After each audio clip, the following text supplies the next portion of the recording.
On top of the persistent Israeli onslaught in Gaza, Palestinians are bearing the brunt of the weather. Heavy downpours have washed away shelters, flooding 10,000 tents as temperatures continue to drop. The seawater came up to the tents where we were sleeping. Where shall we go now? The rain was dripping. We took some tarpaulin from our neighbors. Look at how the water has come inside. We have a young baby. He was born 8 days ago. Look at our blankets. They're all soaked. When it rained, it entered from the sides and from here. Water enters, and the last time, it entered from under the tent. Even if we adjust the tent from above, the water comes from under it. It comes from under the mattresses and the tent. We are suffering. There is no safe place for us.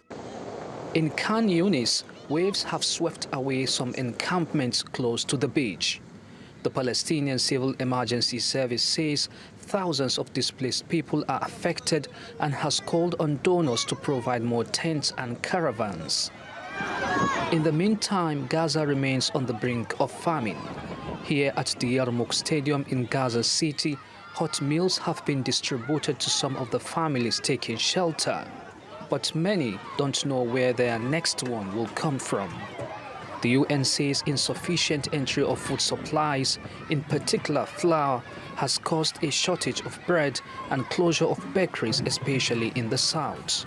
There's a stark increase in families facing severe hunger. There's this bakery that is opposite one of our offices in Deir al-Balah.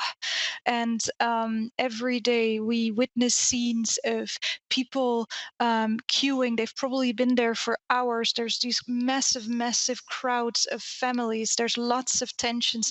People are fighting to try to get their hands on even a loaf of bread.